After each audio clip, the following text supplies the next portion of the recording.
Hi, it's Susan from Worldpeacefull, and I've felt to talk a bit about two economists that are behind the left-right divide, which I was actually unaware of.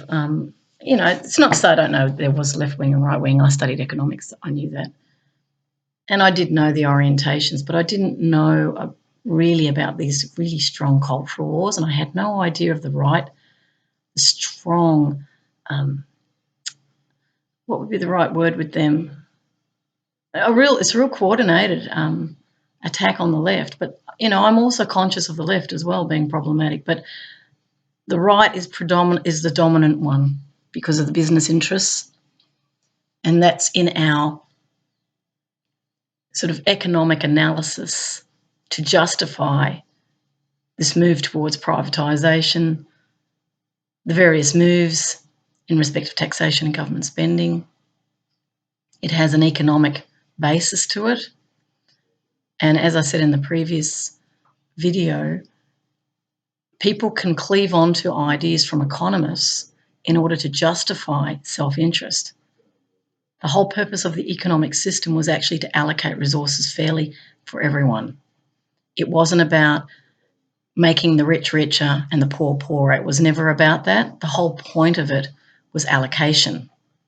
It was about raising living standards for everybody, raising the level. But what we're seeing today is it seems to have been co-opted by various interests who only consider themselves and not others. And this is very problematic for the public.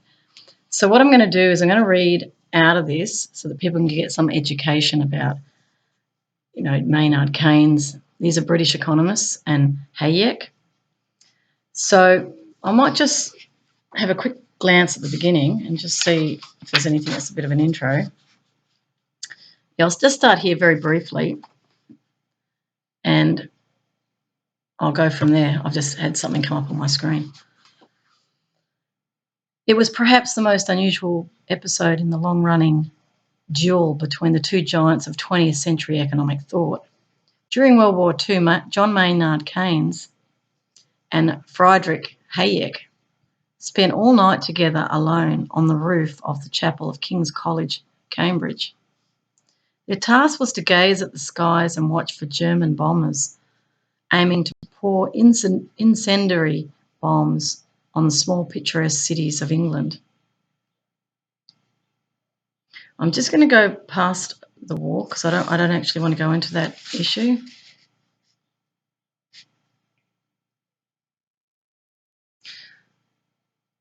They've come out of the war situation, though, at a time when the UK or Britain was under siege. So it was during the rise of fascism that these guys emerged, because there was a real need to deal with the economic fallout from war, because war is a great destroyer of communities. And of course, it's never discussed about with wars. We focus on the heroes, but we don't talk about the destruction that occurs through bombs being dropped on the public. I don't know why there hasn't been really strong public discussion around the murder of civilians. We tend to just focus on the war heroes and then we say we either won or we didn't. It's all very simple. But the truth of the matter is that people are highly traumatised through these situations, and economies are collapsed through wars.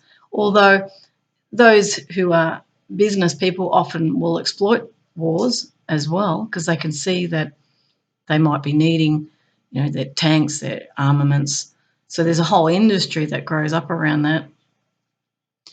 And they will come in and try and supply both sides, and that's what actually did happen in Germany. So the commercial sector has no alliances in truth. Their allegiance is really to maximising profit.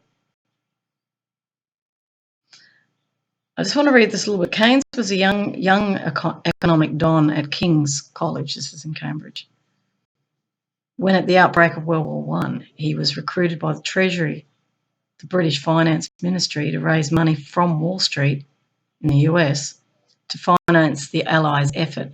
So Keynes had a direct role.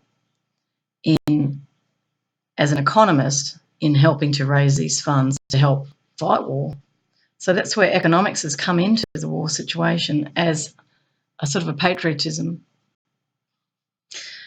This is an interesting bit, actually. I'll read this. What Keynes found at the peace talks in Paris shocked him.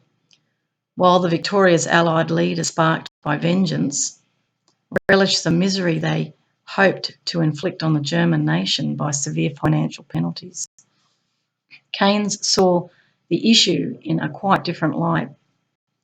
He believed that to deliberately beggar a modern trading nation like Germany was to impose crippling poverty on its citizens, which would provide the conditions for extreme politics. This is actually something really worth hearing. Insurrection and even revolution. So poverty is also a tool. It's being used. When you pauperise the people, they're not in a strong position to fight back, firstly, and it also creates the conditions for despotism to rise or fascism to rise, which is what actually happened in Germany. People might go, oh, Nazis, Germany. Well, no. Reparations after the First World War were what created the conditions for a despot to rise. That's how Hitler got a foothold. And even in the present times, when this economy gets collapsed, and they get collapsed, it's to pauperise people so that a sort of a jackboot form of diplomacy can be rolled out. People aren't strong, people are hungry, and then they will hand their power over. And that's been an old paradigm strategy since time immemorial. They're not leaders, they're more into control. They're not interested in actually necessarily helping their people. This sort of fascist leadership's not. They have their own ideas, and typically they're people who do not question their thinking and they believe they're right. And if you differ, they'll get rid of you. And so everyone's on eggshells. Nobody will challenge that authority. And that's your dominator form of politics, which comes out of Dominator Economics. So it goes on to say here, rather than bringing a just end to World War I, Keynes thought the Treaty of Versailles, this is France, was planting the seeds of World War II. Back home, he penned the economic consequences of the peace, a devastating indictment of the folly of the Allied leaders. The book was a bestseller worldwide and propelled Keynes into the international limelight as an economist with the common touch. So he's an economist that actually cared about the people. And so when we talk about left and right, these are little furphies created. What we're really talking about is people actually care about the public and those who don't. If we're to really put it down, and then they call it socialism, communism, and on it goes. And it's not to say that there aren't totalitarian regimes in communist Russia, communist China. Yes, there are. And that's the sort of tyranny we're not wanting. We don't want control by single leaders. And I know that there'll be some in the West who are actually eyeing that, thinking it's a good idea, particularly those who've come from industry who are used to control, top down. But the public are the ones that suffer always under these types of regimes. And they always collapse because they lose the support of the public. So it goes on to say that Keynes' caustic eloquence was not lost on Hayek. So this is Friedman Hayek, a young soldier in the Austrian army on the Italian front who returned to find his home city of Vienna devastated and its people's confidence broken. Hayek and his family suffered from the precipitous inflation that soon beset the Austrian economy. He saw his parents' savings melt away, an experience that was to permanently harden him against those who advocated inflation as a cure for a broken economy. He was determined to prove that there was no simple solutions to intractable economic problems. and came to believe that those who advocated large-scale public spending programs to cure unemployment were inviting not just uncontrollable inflation, but political tyranny. So here we have the dividing line here of government intervention, and these lines draw along sort of coming from the concept of small government versus what they call large government, which is typically seen as government spending. I'll read on. Although both Keynes and Hayek agreed on the shortcomings of the Versailles Peace Treaty, they went on to spend most of the 1930s arguing over the future of economics. Before long, their disagreement included the role of government itself and the threat to individual liberties of intervening in the market. The debate was heated and ill-mannered and took on the spirit of a religious feud. I think it still is having that. When the 1929 stock market crash triggered the Great Depression, the two men provided competing claims on how best to restore health to a shattered world economy. Though the pair eventually agreed to disagree, their ardent principles continued the fierce battle long after the two men died. In September 2008, another Wall Street crash took place and another world financial crisis erupted. President George W. Bush, an ostensible adherent of Hayek's, something to take on board. Bush was into Hayek. His views on the sanctity of the free market was faced with a stark choice to watch while the market came to rest with a depression that might rival the one of nearly 80 years before, or to speedily adopt Keynesian remedies to spend millions of borrowed government dollars to save the sinking economy from more harm. So alarming was the prospect of letting the free market do its worst that with barely a second thought, Bush abandoned Hayek and embraced Keynes. So in the midst of crisis, the ideology goes out the window when they know it doesn't work. But it comes back onto the table when it serves specific interests, is what my point is. And that's not what should be happening here with economics. They're not here to be used as political tools. They have to be stabilisers of the economy. And when we've got private Federal reserves who are run by private interests, who are controlling the money supply, hence interest rates, we're at the mercy of these industrialists to decide whether they're going to have a boom or a bust. And so we get flung from one thing to another. And when you've got mortgages with variable interest rates, you're going to really feel it when those interest rates go up. That's why fixed interest is far better at a lower rate, I think. And the free market, because it's greed-based, it's not considering the public good. Now, the idea behind that was demand and supply was supposed to just intersect at what we call optimal prices so that things are allocated in accordance with real needs and wants. But that doesn't happen when you have market concentration, because large multinationals get in there and they actually affect markets because they can buy up the channels. So they can buy right from the manufacturer right to the retailer. They can buy every link in that chain. They can have internal economies within those big companies where they get cost of production cheaper because they've got economies of scale. Economies of scale is they've got large scale, things get cheaper. They've also got buying power, which means they can buy their resources much cheaper. They also know each other. You know, there's lots of wheeling and dealing that goes on in business. And that's all out of the eye of public scrutiny who don't know. They just hear the budget and, the government's saying it's balanced. You know, when there's a lot more going on, things go off balance sheet and that's not discussed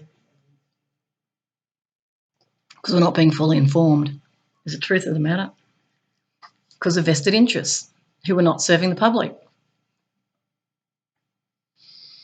And that's got to change because you've got the fate of 7 billion people in your hands.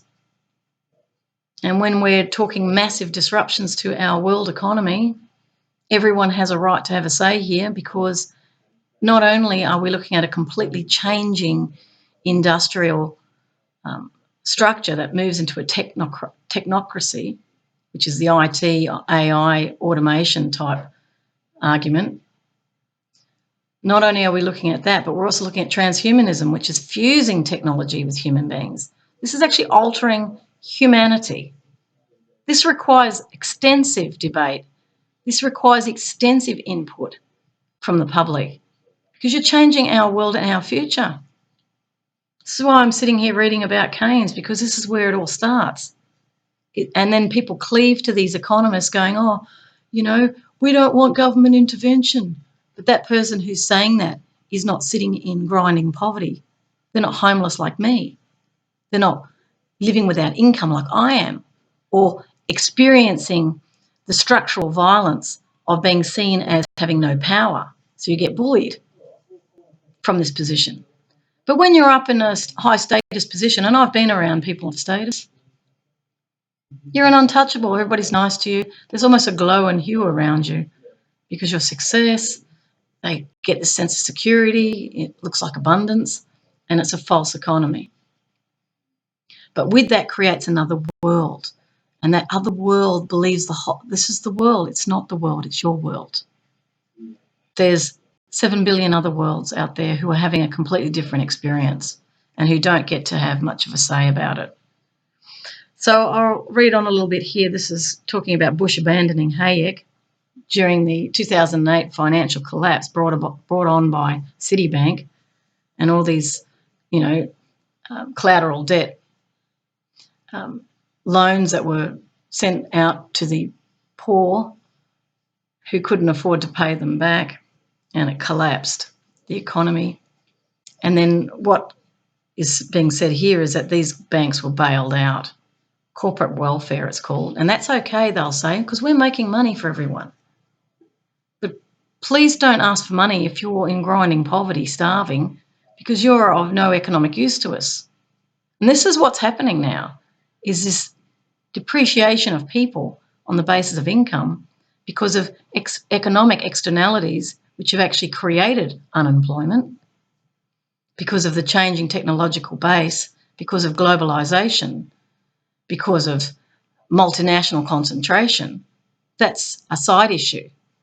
We'd rather just say to the person, well, you failed, when they haven't. They're actually in a situation of an externality. So I'm putting these cards on the table because they're not talked about enough. It says here the election of the new president, Barack Obama, oversaw further vast injections of borrowed money into the economy. So they're pump priming the economy to try and stimulate activity is what they're doing so that people's wages get paid.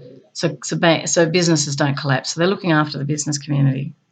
And the argument will be it's because you've got jobs and we don't want you to lose your jobs. That's always been used. So, but before the stimulus funds were fully spent, there was a violent popular reaction against incurring such unprecedented levels of public debt. That's another huge issue, is the public debt. I know in Australia, our GDP, our debt levels we were actually coming out of debt prior to 2008.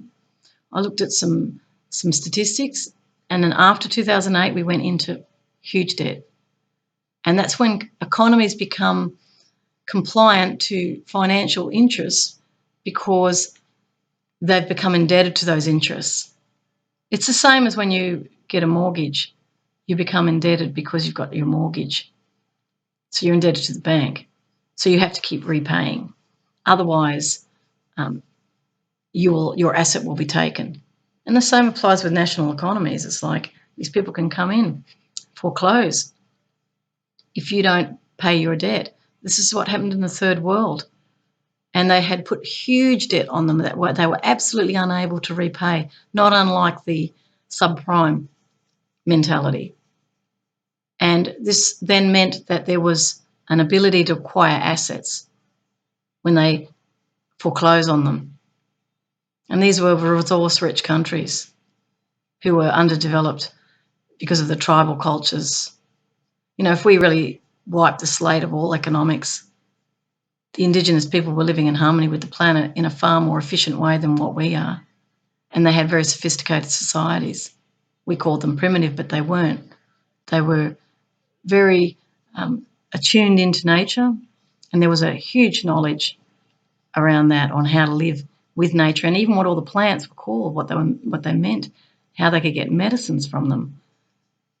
And we've depreciated them, saying we're superior because of technology.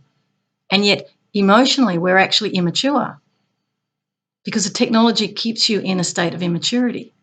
You don't grow because you're using all these labour-saving devices to supplement life.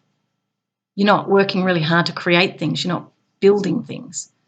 You're using previous blueprints, replicating, manufacturing processes. There's no craft-based anything or creative real input into any of that. And we lose our imagination. We lose our creativity, and our sense of community goes. So, these are not, it's not just simplistic notions of economic growth is going to make us all happy at the end of the day and we'll all have our needs met. Well, no, not when you've got an ecological system collapsing around you. That's the very supply into that economic system. It comes from nature. And if you don't know how to live in harmony with that natural system has far more power than any economic system. If you look at the whole planet, if you look at the climate change and see what hurricanes do, see what earthquakes do, see what rampant fires do, which are all signals of us being out of balance, even if some of these events are deliberately created, which is certainly another card that's sitting on the table in respect of geoengineering. It's still an imbalance with nature because the human being is presuming they can control these things when they have no concept of the whole. And that's the arrogance in which those who get into positions of power, who have glee clubs around them without any real critique, they get into this mesmerised belief that they know what they're doing and that they will justify it on the basis of market economics, survival. There'll be all these things that are thrown out to justify the harming of other people. But human beings are sacred, and nobody has the right to take anyone's life or impact their lives and force them into great hardship because they're the enemy. That's an extraordinarily immature statement. There is no enemy. There are problems to be solved, and you're going to have competing and diverse interests because you're living in diversity. It's not sameness. Although people try to make it same by indoctrinating with the same beliefs and saying this is true and don't question it. Well, it's not. There are many ways to see things.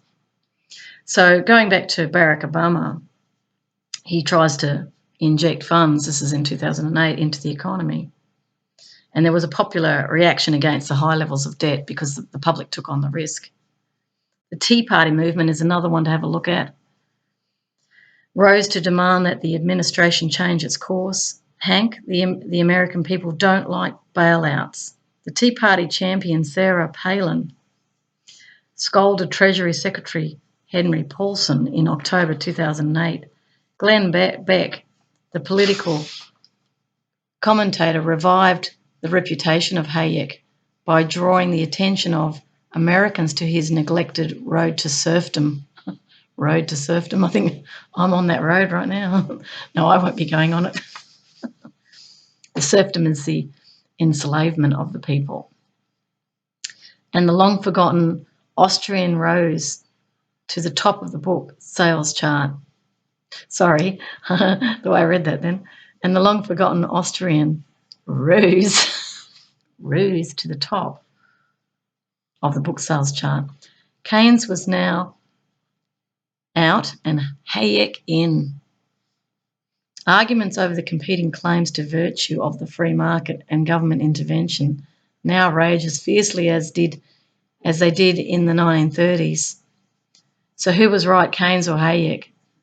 This book is an attempt to answer the question that has divided economists and politicians for 80 years and to show the stark differences between two exceptional men, continue the mark of the great divide between the ideas of liberals and conservatives to this day.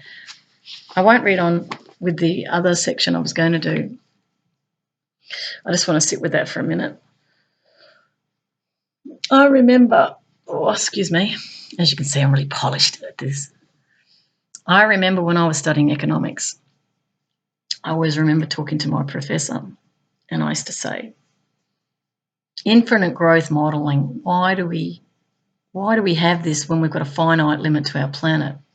How can we keep promoting this? I also talked about demand and supply as very structured ways of, calculating allocation of resources through optimal pricing. I said, well, what about the human element? What about emotional needs of people, socio-emotional responses to markets? Because all we talk about is markets, but we don't actually talk about the impacts on families. This is the social aspect that they all want to ignore because it's a bit too hard. That's more complicated. See, if we stick with statistics, we stick with demand and supply curves, we do our econometrics modelling, we can then make the system into a machine. And this is a very masculine way of thinking. It's a machine.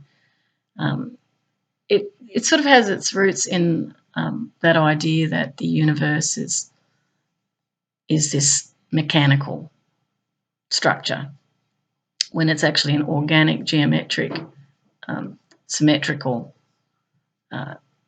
vibrational universe in actual fact. But it's more a doctrine that's reflective of male, and it is masculine, definitely, male structured thinking. And men can do things very well in this way, but it completely ignores the social costs. Or it creates a market around them, which is what we're seeing in Australia. They're trying to create markets around the delivery of social welfare, when it really is the government responsibility to deliver those services unconditionally under a constitution.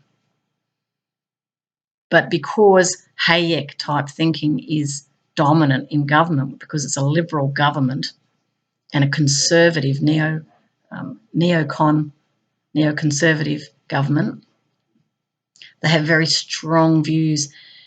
I used to think that small government meant less government spending, which it does. I thought it was to do with the excesses of big government, and there's a yes and no around that as well. But what it really is was the privatisation of government, and I didn't know that was what small government meant. So this was the liberal viewpoint. I didn't know that. Today I know it, and I'm extremely concerned because I know exactly what private sector economics does. It'll always fulfil its own interests. It will never consider the externality of social welfare. It's a doctrine that thinks that there's a trickle-down effect happening when there's not. In fact, there's massive contractions happening, and what we're seeing is now words like jobless, but this has come out of the United States. I'm seeing that we are importing US economic dogma into Australia, which was one of the foremost social democratic countries. It's a representative democracy here. We had very sophisticated social welfare programs which dealt with those externalities because the market cannot give full employment, and it can't. So the whole point was we create safety nets for people so they're not begging on the street, so that they have some dignity. We're supposed to be a civilization, is the point behind all of this. But instead there's this ideological war going on where they're saying, oh, they're useless eaters, they're not worth anything. They are, they're human beings. For goodness sakes, how can anyone look upon someone and go, you're not worth anything because your net value is $20? Oh, well, that's what you're worth, then we can expend with you. Oh, put you in the military. See, and that's the mentality. They believe they're superior. It's not questioned because they are attaching their identity to that value. So they've just simply cleaved to a value and said, well, I'm worth more. And then everybody is differential to this one with all the money because they want something, not because they like the person. It's because they think, oh, I might be able to get, more money from them. So there's a really awful energy around that. It's like you're not being respected because you've done something amazing. It's more to do with the greed associated with the money. And you only know that when that money is stripped from you. When you have no money, you'll see them all disappear rapidly. So clearly it's a false reality, that superiority. It's not to say there aren't people who are exceptional, have exceptional talents and do amazing things. There are. But they're still not better than a person who hasn't got those talents. Because we're all here in an ecosystem. We're all here as spiritual beings having a physical reality. We live on past this life. We've lived before. And you go, oh, no, that's not true. Well, there's plenty of testimonials where it is. You know, Bridey Murphy, the one in Ireland who said that she remembered, she was actually in the US, she was a 40-year-old woman who had a memory of a past life in Ireland. And as a child, she used to draw a church, and her mother, and she'd talk about Ireland all the time. And her mother was really surprised at, like, how does she know these things? And in the end, her husband, he said, for goodness sakes, go to Ireland. She'd never been out of the country. So she goes to Ireland. She found the place that she had drawn as a child. She found it. Now, this is going to blow your mind as we blast out of economics into another worldview. She met with people who had known, because I don't know if she had names, but somehow she found her name in that past life. She went to that town and she met people who knew that woman that she remembered, which was her. In the previous generation it was. So we're going back one lifetime. She ended up meeting with her children who were in their 80s. How's that for mind-blowing? 40-year-old American. So she meets with these, 4 of them there were. Now they're going to go, how can a 40-year-old American woman be my mother? But you know what? She recognised them. She knew their names. One of them completely rejected it because he just couldn't accept that she was the mother. But she told her children stories that only the mother knew. She explained a time when she went out on the river with one of the boys. She said what they talked about when they were in the rowboat. He remembered. She had the same eyes as their mum. And they lost her young. You know, they missed their mother. And there she was in the form of a 40-year-old who'd come back. So she died. She actually died in childbirth for the 5th child. And she didn't want to leave them. The desire of her as a mum was so strong. She didn't want to leave these kids. So she came back into another life. So I'm placing this outlier. This is an outlier. This is way out there. Chucked it straight into this economic, grounded, rationalist discussion between 2 economists. Why do I do that? Because there's more to this world, Horatio, than you've ever thought of in your philosophy. We're still stuck in philosophies that keep reiterating the same stuff in, the same stuff out. We're not questioning our lives and who we are.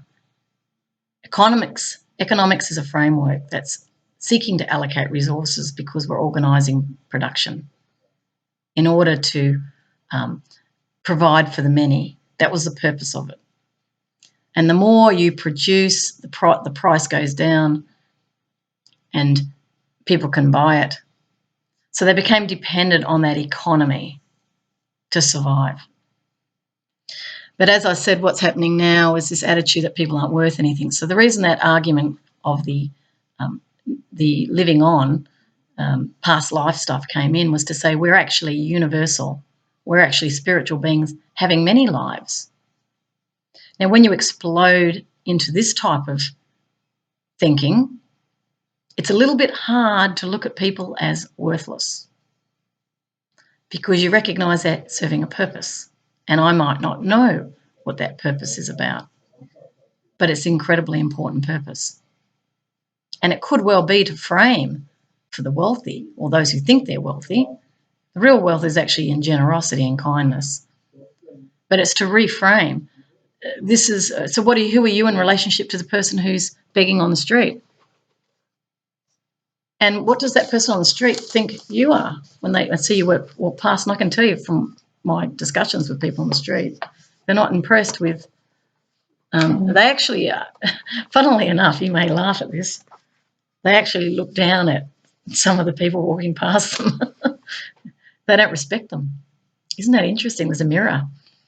Because I remember sitting with a guy who was begging, and I told him I was homeless, and his whole attitude changed towards me. Suddenly I was an equal, and he just told me his story quite matter of fact. But if he had thought I was some rich woman sitting with him out of, feeling sorry for him, he wouldn't have respected me. He doesn't respect the people giving money. He needs the money, but he doesn't respect the fact they keep walking past. So there's one for you. They actually can be looking down at you. And they go, no, how can they do that? Because they're hurt by you not giving a toss. They don't respect that.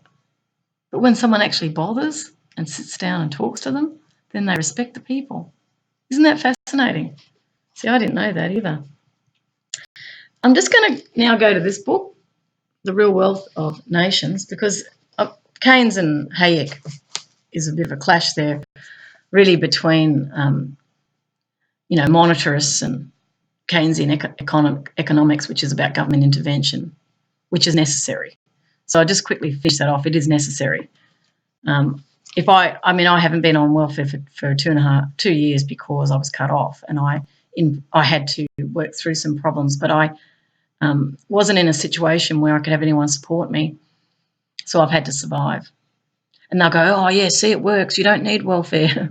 Well, no, it was very hard and tough, and the only reason I chose this path was I had to solve the problem of why I was being treated like this, which led me to Hayek and Keynes in actual fact. And it's led me to look at how those in power are thinking, because what I saw was a massive psychological disconnect. And I've come to see that is the technocracy mindset that's coming in. It advances the disconnect. It wants a disconnect. It doesn't want to have to care about you. It just wants to make more money. And that's a mental health issue, was what I discovered. So I wouldn't have discovered that had I not been cut off Centrelink, and I wouldn't have discovered the cruelty that I've seen in respect to how people are treated when they're perceived as inferior or worthless, either unemployed because they're not of economic viability or economic worth. So over the top of a civilization narrative, we've plonked economics, and we've now starting to value people on the basis of money, which we've done for quite some time in truth. But in Australia, it's becoming more visible. So if you don't make the money, you're not contributing, you're considered lazy, sponge. There's a whole heap of jargon that will be used to put you down further because you're not joining in with the others, rather than respecting that every soul has its path to walk, which is why I brought in the previous, life situation, with Bridey Murphy. We don't know the purpose of another person's life, and life is a sacred thing, and people are here living out the lives they need to live out, and it could be living out in the suburbs. It could be living in a multi-million-dollar mansion. It could be as a homeless person on the street, because each experience is very rich. It's rich with insight because you get challenged. Certainly those in poverty get challenged the most because they have to survive. So they're probably having to reach a lot deeper to make things happen. Or they just resign themselves to the fact that it's karma and, there's nothing they can do. Everyone has different ways of seeing these things. So what I want to do is I just want to go and have a look at this Dominator Economics. Now, this book is an excellent book. I will read from I have actually opened it at random. I love that. And it does actually open at the right spot. It gives us a bit of a contrast. Now, this is Riane. Riane, She's Jewish, actually. Very interesting, great writer. She's a professor. Riane Eisler, she's quite an exceptional author. And we've got ourselves a woman author, thank goodness, a woman economist. Oh, she's not actually an economist, interestingly enough. I'll read the intro here. It says, Adam Smith's The Wealth of Nations provided the first, most influential and lasting explanation of the workings of modern economics. But with his focus on the market as the best mechanism for producing and distributing the necessities of life, Smith's concepts only told part of the story, leading to flawed economic models that devalue activities that fall outside of the market's parameters of buying and selling. Just want to add in that peacemaking would be one of those areas that falls outside of market conditions, parameters. The real wealth of nations, Riane Eisler demonstrates, is not merely financial, but includes the contributions of people and our natural environment. Here, Eisler goes beyond the market to re-examine economics from a larger perspective and shows that we must give visibility and value to the socially and economically essential work of caring for people and the planet if we are to meet the enormous challenges we are facing. I believe the real wealth of nations is actually the next step with economics, because we've come from structural economics, which focuses purely on the market, and we're seeing the massive problems that are being created in respect of the welfare state and the welfare of people, particularly with the imposition of markets over the top of those who are in difficulties. Not only that, the devaluing of caring. So those people who work in nursing homes, I've got a friend who does it, and she works extraordinarily hard. And someone go, oh, she's not worth anything. She's just doing physical labour. She's not. She's interacting with the elderly. She's highly, highly intelligent. She's actually an excellent organiser. Her skills are totally underutilised. But she is intelligent in an emotional way. She's able to sense what people's real needs are. Now, that's not valued. That would be ignored. It's functional. How many people have you showered? Did you get all their dinners to them on time? You know, we want to get as many people done per hour. That's your market-based economic thinking, not the quality of care that the person received and their happiness. That's ignored. So that's your big blind spot that happens when we're totally focused on mechanisms, not people. So she says she's proposing a new caring economics that takes into account the full spectrum of economic activities, from the life-sustaining activities of the household, extremely important for the development of the human, to the life-enriching activities of caregivers. This is what makes us feel happy and secure and nurtured and belonging. And communities, so we know our neighbours. We don't just ignore them. You know, you look on the street, you can see people don't even look into each other's eyes. Nobody even looks or smiles at each other. To me, that's a foreign world. Where I grew up, everyone said hello to everybody. So she shows how our values are distorted by the economic double standard that devalues anything stereotypically associated with women and femininity. Truth in that, you have to face that. And this is not us against them. It's looking at the feminine. The females have been in a subordinate position for centuries. This is a patriarchy. We've had patriarchy for a very, very long time. Matriarchy was way, way, way back. Beyond probably modern, well, certainly beyond thought. There was matriarchy here on the planet, but this is going back a long way. So in the tribal communities, for example, they're often matriarchies. But when we started to industrialise and technologies came in, it became a patriarchy. And then the so-called God that was once the Mother Earth became this jealous God, and this is when it took on a male form. So this whole framework has really been created through this shift in power between the masculine and the feminine, or the females and males in this case. So she says, she reveals how current economic models are based on a deep-seated culture of domination. This is very true. And shows how human needs would be better served by economic models based on caring. Most importantly, she provides practical proposals for new economic inventions, new measures, policies, rules and practices to bring about a caring economics that fulfills human need. And this becomes very important when you find yourself homeless. You start to see just how that people don't care. Certainly what I've been absolutely shocked at the blind spot. I've even told people, like step family, that I'm homeless, and there was no response at all. I've been really astounded at how people just go, oh, don't know what to say to that. And then they move on. And I could be starving on the street and they just go, oh, I don't want to get involved. It's a good thing I have a sense of humour. So let's have a quick look at Dominator Economics, and I won't go on for too much longer if I can try not to. Oh well. Dominator Economics are based on rankings of superiors over inferiors. What was I saying before? That's how it manifests. Economic rules, policies and practices advantage those on top, with little or no consideration for those on the bottom, who are seen as naturally inferior or as getting what they deserve for not working hard enough to change their situation. Oh, I'm sure that's been levelled at me behind my back.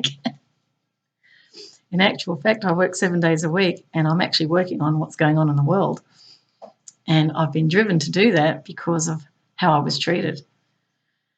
And it's not about hard work. As I said, we're spiritual beings having a human experience. And yes, some won't be working hard. And you know what? If you look at the natural world, they actually don't work hard to get food.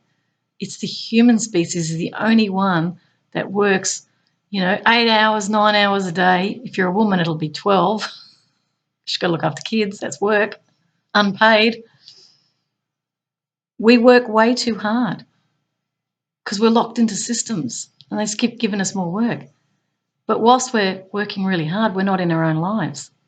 You're not actually following what you're here for, your dreams, your aspirations, having fun with your kids, And that's what's got to be looked at here. The structure of economic institution embedded in a domination system maintains top-down rankings by concentrating economic control in the hands of those on top. These structures are built and maintained not only through the laws and rules specifically governing economics, but through the larger social systems of laws, rules, beliefs, habits and norms. As we have seen, institutions such as the family, education, religion and governments all interact with economic institutions to maintain the basic character of a society. And as we also saw, cultural norms for early childhood and gender relations are particularly important, since it is through these relations that people first learn what kinds of relations, social structures and behaviours are considered normal and desirable. Flowing from the double standards for men's work and women's work, Dominator Economics rests on the devaluation and exploitation of the life-supporting activities of both women and Mother Earth. While men derive some advantage from the gender double standard, these advantages are outweighed by the disadvantages. The toll of the domination system on men is huge. Yeah, I can see that as well. From being maimed and injured in constant wars to being controlled and oppressed by the above.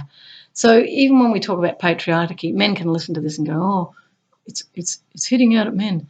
Well, no, you're actually subsumed into a patriarchy as well as a man. And in fact, the men are the most suppressed emotionally. It's harder for a man to step out of line. If he's violent, he goes to jail. If he wants to scream out and, really get angry, it's really hard for men in this type of, gloves off type system. It's not particularly caring of their emotional needs at all. So when children are taught that half our species is put on earth to be served and the other half to serve, they acquire a mental map for economic inequity. So this is where inequality starts, particularly with gender. That is then generalised to other relations. You can easily see that as poverty as well. that's the poor area. I always think of Elizabeth in South Australia, where Cold Chisel, Jimmy Barnes came from. He's one of our local heroes. He said it was horrendous growing up in poverty. A friend of mine lived in Elizabeth too. And there's a lot of abuse in these very, very poor areas because the stress is so huge and they're not educated, they're angry and they're drinking. But we just then, we cast them off and just go, oh, look, they're inferior, clearly. When they're not, they're actually suffering. And if that was dealt with under a caring form of economics, we could heal that problem and restore that society to balance. But what we do is we victim blame them. And that's where the flaw in our thinking is. So going back to this idea of, children growing up with this belief that women serve and men are served, and that still exists, they learn to unconsciously accept the subordination and economic exploitation of all inferior outgroups by superior in-groups. This mutually reinforcing interconnection between the ranking of men over women and an unjust economic system was starkly clear in feudal and monarchic days. In those rigidly male-dominated times, kings, emperors and nobles lived in luxury.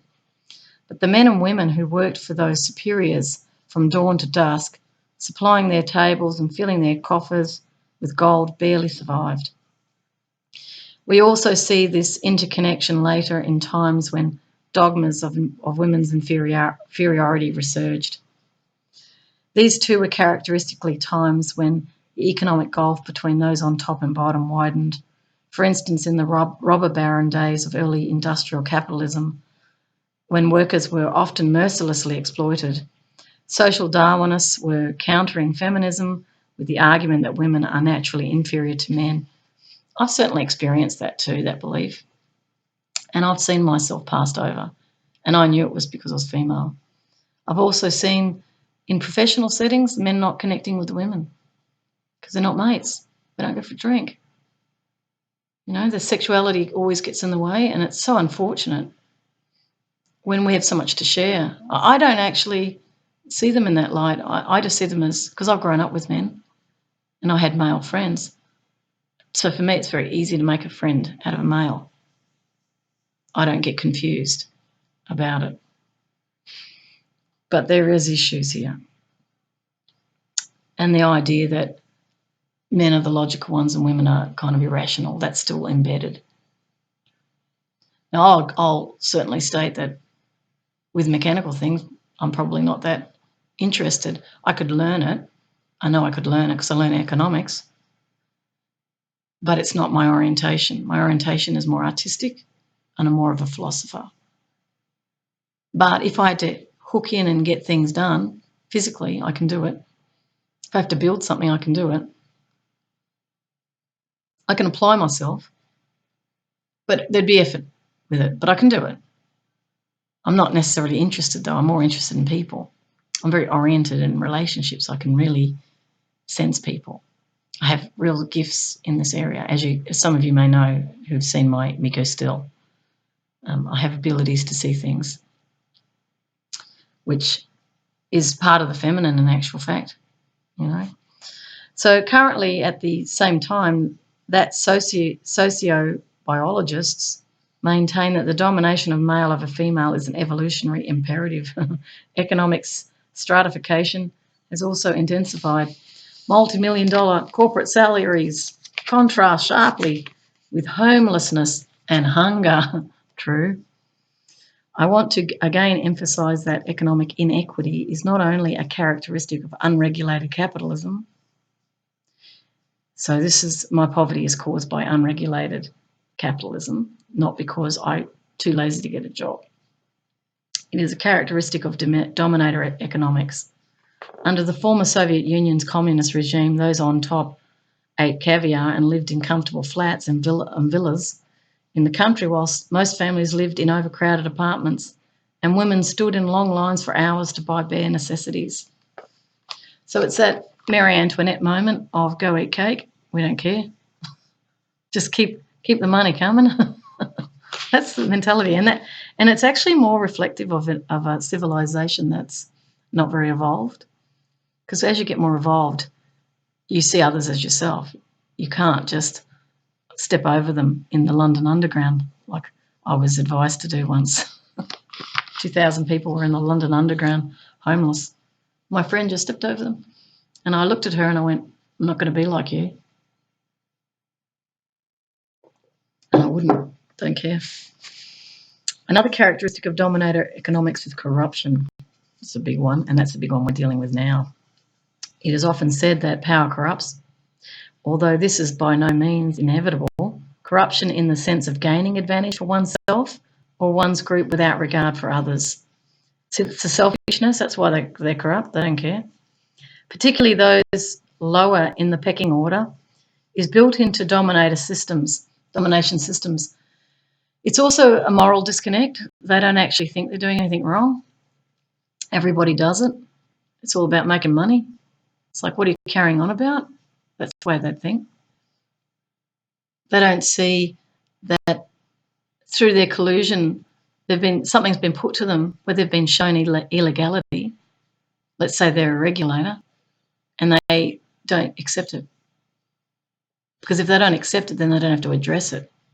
If they don't have to address it, then they don't have to go into the very difficult area of having to confront it.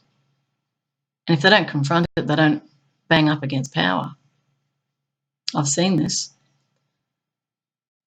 So they all become part of a conspiracy of silence, in actual fact, where they know corruption is happening, but they ignore it because it goes right to the top. And that's when you've got yourself a real problem in your society. Traditions of dishonesty in business and government go way back, and it's only with the move towards a partnership system that ideas such as business and government transparency have started to gain ground. So we've got to make people come clean. In rigid dominator cultures, bribery at all levels of government, from the most petty local functionary to the highest official, is still often accepted practice. This was what happened with the wheat board in respect of Iraq. They were doing business as usual because in Iraq it's all bribes at that time, I think.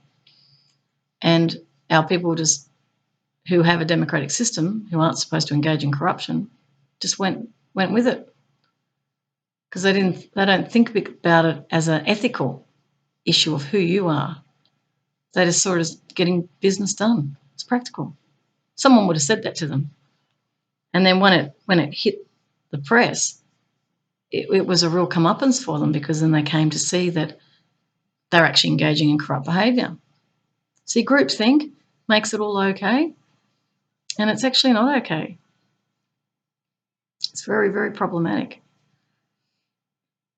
So I'll go on a little bit longer. So the rigid dominator cultures, bribery is there. Even in the United States, big political donors, this is another big issue that we're inheriting, often write legislation that profits them at the expense of taxpayers. We're seeing a lot of legislation changing in Australia. I'm very concerned about that. And I'd like more information about why it's changing and who it benefits. It is common practice for scientific studies to be funded by pharmaceuticals and other corporations that have a vested interest in their outcome. And as has happened at Enron and WorldCom, Tyco, corporate officials often enrich themselves by falsifying company books at the expense of employees and shareholders. All this is not, as we're sometimes told, due to an innately flawed human nature, but it is also not just due to a few bad apples in the business and government barrels. It is deeply embedded in traditions of corruption inherent in hierarchies of domination, where caring and empathy are systematically inhibited. That's the key. Caring and empathy is inhibited. In these and other ways, dominator economics interfere with the operation of markets, rather than being arbiters of supply and demand to the extent that a society orients to the domination system. Markets will be skewed to benefit those on top at the expense of those at the bottom. Classic case is bringing markets into the homeless sector, in my opinion, and unemployment. You see lots of funding going to these companies in order to set up these job provider systems, and there's a lot of complaints coming from the ground from those who aren't able to get work, or when they do get work, they're taking credit for getting the jobs. Signatures were being forged. And the reason this all happened was because of they had fixed markets, they had geographic market areas, and they had to reach quota in order to be able to be granted this income. And that income was on the basis of performance. So if you don't look like you're getting more people into work, or not even into work, but getting them on your books, so they're doing everything they can to get people on their books and then also show a track record of getting work. And the thing is, market conditions can change. You might end up with an influx of people who have had manufacturing backgrounds, let's say, for argument, when they're closing down the factories, or we might have structural problems arising because people have to fund their own training. It's privatised training, and poor people can't afford to get a certificate in caring, or like community services or what have you. Maybe it's some sort of apprenticeship scheme. They can't get the qualifications, is the point here, because they can't afford it. And therefore the job providers can't get them work because they don't have the qualifications, because everyone's now demanding that you have those qualifications. So you're not getting trained on the job anymore. This is a rigidity in the market. And it's not fair really on the job providers, if you look at it from that perspective, to expect them to get people work when the system itself has been privatised and it's actually working against itself. Nobody talks about that because nobody cares enough to actually look into what are the impediments here if we really want to get people into work, and what sort of work do they want to do. If we respect them, we want them to be happy in what they do. It's all very well to say just take anything, and we're not even going to tell you who the employer is. How disrespectful is that? And that's your disconnect empathetically, lack of caring. And you can see it very clearly in these dominator systems. And people aren't happy as a result. There's a lot of unhappy people in work. And I've written about that because I worked in 400 companies. I saw it. They were unhappy. There was bullying going on, KPIs that were unrealistic. Poor management. That's what I've come across, very poor management. But nobody talks about that. We just blame the unemployed. It's ridiculous, because once you've got the bigger picture, you start to see that things are not quite what they seem. So she goes on to say, she's saying that the dominator economics interferes with the markets, can skew those to benefit the few at the top. So things like, getting the tax rate cut in the budget for those at the top rate is clearly influence. It benefits them. It could be favouring, like in these big in infrastructure projects, favouring certain companies. They may well get to benefit. Political donations might determine who the company is that wins that deal. And we've just had in the news the national leader, who's now resigned, who was part of a gun club, and she $30,000, $36,000 was granted to that club under her watch. She was the one who was overseeing the funds. So sending money in the direction of those that benefit her and in her electorate, and clear bias. And this is the sort of thing that's got to be dealt with. And then we see other cases in government where there's been, meetings with Chinese businessmen. That was Peter Dutton. Malcolm Turnbull brought that up. And there's money paid, to get access so that this person can get residency. I mean, this is totally inappropriate. This is not right. And yet this woman resigns, he doesn't. How is that right? How is that going to instill confidence in the public? It's not. It looks like, okay, well, that person's out for whatever the reason. We don't know. May not be anything to do with the 36,000. This one stays in. And that's why I'm doing more videos, because I'm really concerned about the ethics that we're confronting here. As a citizen, I believe I have an absolute responsibility to speak up. She goes on to say the outright appropriation of property from others is another hallmark of many rigid dominator regimes. Stalin appropriated the holdings of millions of kulaks, the small landed peasants murdered by his regime. Khomeini, this is Iran, confiscated the property of the Kurds and Baha'i. His fundamentalist regime terrorised these outgroups until they fled, or simply killed them in the name of God and morality. The confiscated assets of Jews, another despised outgroup, were used to finance the German economic recovery under the Nazis. The Nazi state forcibly took the homes, art, businesses and bank accounts of Jewish families, including those of my parents, she says. Nazi party members were rewarded with booty from these legalised armed robberies. Jewish women, men and children were herded into concentration camps, or as my parents and I, forced to flee. So she's coming from her perspective, which is very interesting. So that kind of gives you a bit of an insight into this dominator type of system. I'll just give a quick rundown of the comparisons before I finish. I know I have to finish. It's actually going to be taken from here, so I'll let you have a quick look. So you can probably read it as well. Okay, hope that's clear. So I'll just read a few.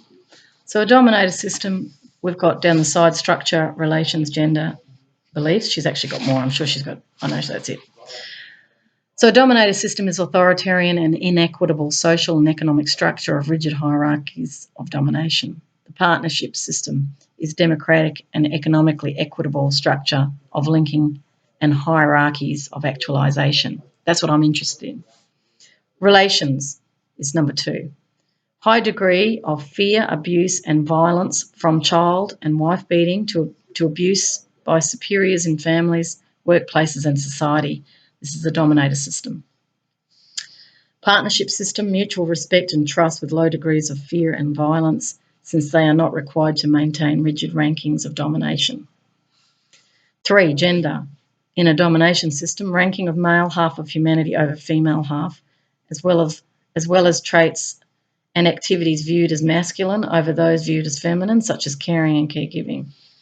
In a partnership system, equal valuing of male and female halves of humanity, as well as high valuing of empathy, caring, caregiving and non-violence in women, men and social and economic policy. See, I resonate with that immediately, not just because it's written by a woman, but because that's what I'm interested in. Number 4 is beliefs. So in a domination system, beliefs and stories justify an idealised domination and violence, and we can see that. You only have to look at the violent video games. You can see it embedding. The violent films, particularly from the United States, it's just horrific. And now we've got internet, people can access violence. It's really quite scary. And, you know, I've seen some stuff around the violence towards women, and it's really concerning. So they're saying which are presented as inevitable, moral and desirable, like we're violent as by nature, but we're not.